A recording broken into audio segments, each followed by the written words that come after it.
Indonesia mengumumkan mulai tahun depan biaya tiket pesawat dan paspor PMI semua dibebankan kepada pihak majikan. Bulan lalu Serikat Penyandang Cacat mengajukan protes di KDEI. Pihak MOL juga menyatakan keberatan mereka terhadap penerapan sepihak kebijakan Zero Cost Indonesia. Namun pejabat KDEI menanggapi bahwa kebijakan negara tidak akan berubah. Pemerintah Indonesia melalui KDTIP telah menyampaikan penjelasan terkait dengan penetapan kebijakan zero cost, yang mana yang perlu digarisbawahi bahwa kebijakan tersebut tidak berlaku hanya untuk Taiwan, tapi juga untuk seluruh negara-negara penempatan pekerja migran Indonesia. Pejabat KDEI menyampaikan beban kerja PMI di Taiwan cukup besar.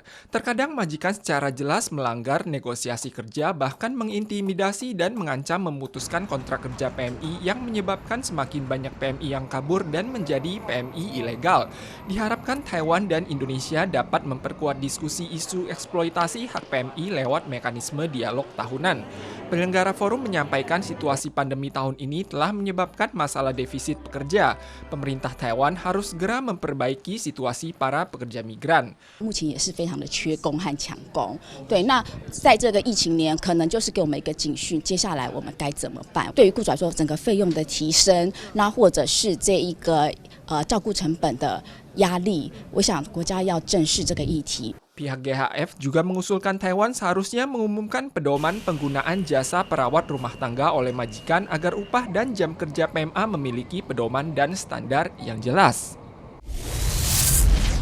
Tanggal 20 UN Legislatif membentuk Amore. Saat ini jumlah imigran baru di Taiwan telah melampaui 560.000 orang, sedangkan generasi kedua telah melampaui 400.000 orang. Keduanya hampir mencapai total 1 juta jiwa dan pengaruh mereka semakin dirasakan di Taiwan.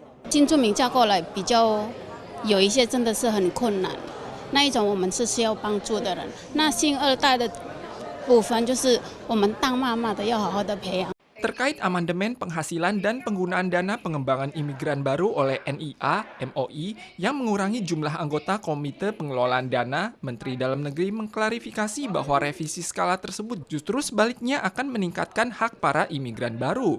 一开始有新住民朋友可能有点误解，我们把那个名额稍微缩减的时候，人家以为我们是要减少新住民的比例，其实不是，我是要增加新住民的比例。 Disampaikan Amore, pihaknya akan bekerja sama dengan perwakilan imigran baru dari seluruh Taiwan untuk membahas masalah imigran baru dan memberikan lebih banyak fasilitasi kepada imigran baru dan generasi kedua dalam menghadapi kendala kehidupan di Taiwan. Selain itu, mereka juga mengharapkan dapat menjadi jendela komunikasi dengan negara asal para imigran baru.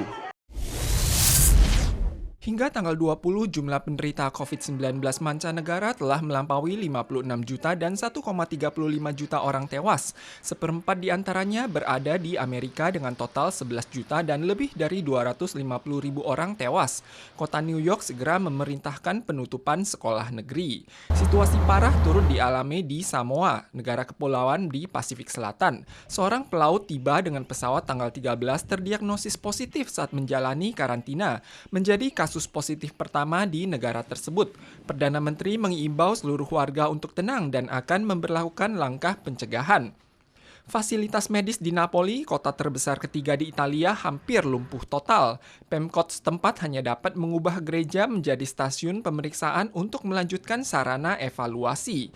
Selain itu, penyebaran gelombang ketiga pandemi di Jepang terjadi secara cepat dengan penambahan 2.388 penderita tanggal 19, sehingga total penambahan penderita di seluruh Jepang selama 2 hari mencatat rekor tertinggi. PM Jepang kembali mengimbau warga untuk menerapkan langkah pencegahan dan mengenakan masker kecuali di saat makan.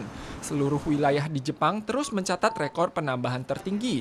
Osaka catat 338 kasus, Hokkaido 267 kasus, dan Tokyo 534 kasus.